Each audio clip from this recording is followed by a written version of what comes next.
Bible कहती है दाऊद अपने बच्चों को उसने एक बार भी निराश नहीं किया, कभी भी उनको डांटा नहीं। हमें लगता है ये अच्छी बात है, लेकिन बाइबल कहती है अपने बच्चे की ताड़ना तू छड़ी से कर और तू उसको मरने से बचा लेगा।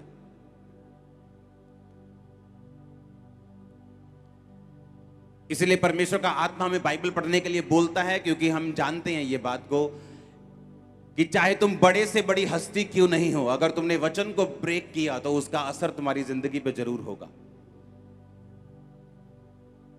परमेश्वर ने ये नहीं देखा कि दाऊद ने 66 लड़ाइयां लड़ी और जीती हैं, ये मेरा एक जन है मेरे पीछे चलने वाला।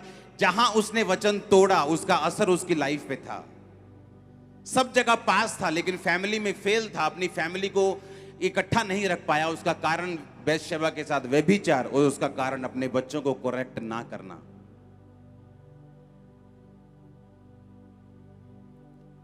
एक एक बिंदु बाइबल का सच है।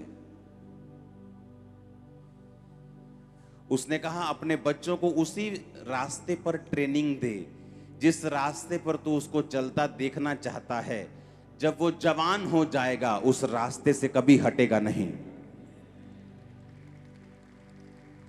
पहले बच्चे हुआ करते थे 15 साल के, 16 साल के, कुछ मालूम नहीं होता था। इंटरनेट आया, कंप्यूटर आया, पाप बढ़ा, अब 12 साल का बच्चा जानता है। आज 8 साल का बच्चा भी पाप के बारे में जानता है। उसके पास फोन है, उसके दोस्तों के पास फोन है।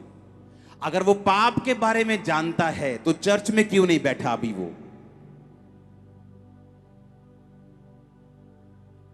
बाद में जब वो जवान हो जाएगा और बिगड़ जाएगा, आप उसके पीछे पीछे भागकर उसके लिए रोजे, फास्टिंग, प्रार्थना करेंगी।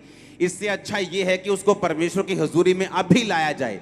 जब वो जवान होगा, वो आपका जवानी का बेटा आपको सहारा देने वाला होगा, ना कि आपकी प्रार्थनाओं को खाने वाला, ना कि सिर्फ आपके रोजे रखवाने वाला, मेहनत करवाने वाला, आपके आंसू आपको रुवाने वाला बेटा नहीं फिर वो होगा या बेटी नहीं होगी।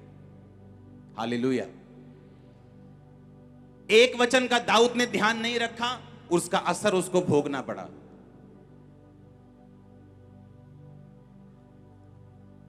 कितना जरूरी है परमेश्वर के वचन को इसीलिए समझना और उसके वचन को डीपली समझना कि परमेश्वर के वचन में अगर ये लिखा है तो मेरे फायदे के लिए लिखा है। हालेलुया। क्योंकि तुम परमेश्वर से ज्यादा धर्मी नहीं हो सकते, उससे ज्यादा दयावान नहीं हो सकते, उससे ज्यादा समझदार नहीं हो सकते।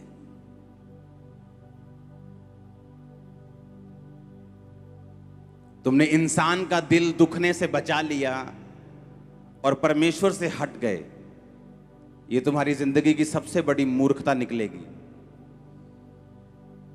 क्योंकि तुम परमेश्वर से ज्यादा धर्मी और दयावान नहीं हो सकते।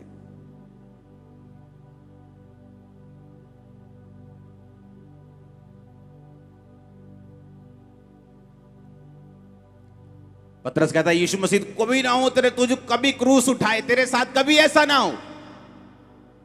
उसने कहा शैतान मेरे सामने से दूर हो तो मेरे लिए ठोकर का कारण है।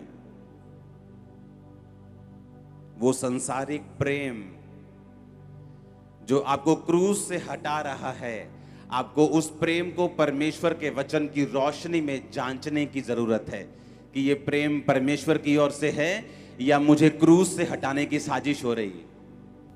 मैंने आपको दाऊद के बारे में बताया, हाँ या ना? हर जगह कामयाब, परिवार में फेल, कारण परमेश्वर के वचन को फॉलो नहीं किया।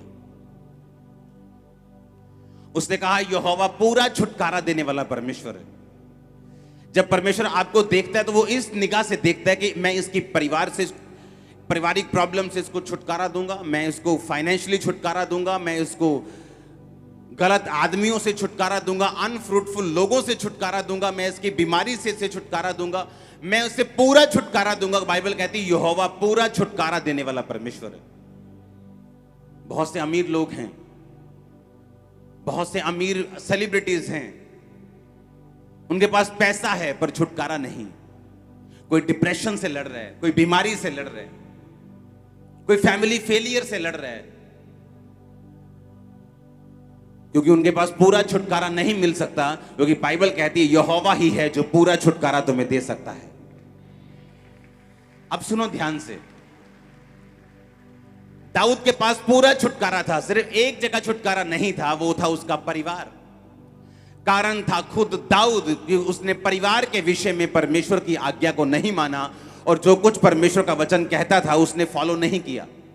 क्योंकि परमेश्वर, बाइबल कहती है, वो पक्षपात करने वाला परमेश्वर नहीं है, ना ही वो शक्लों को देखता है, ना ही वो ये देखता है कि तुम कितने बड़े दास हो या कितने छोटे विश्वासी हो। अगर तुमने वचन फॉलो किया वो तुम्हें ब्लेस करेगा, अगर तुम वचन से हटे तो तुम खुद श्रापित हो जाओगे। हमारे YouTube चैनल को सब्सक्राइब करें ताकि आप परमेश्वर के गहरे भेदों को जान सकें कि कैसे आप परमेश्वर में बढ़ सकते हैं, कैसे आप दुष्ट आत्माओं से, नशों से, बीमारियों से और वंशों के श्रापों से आजाद हो सकते हैं।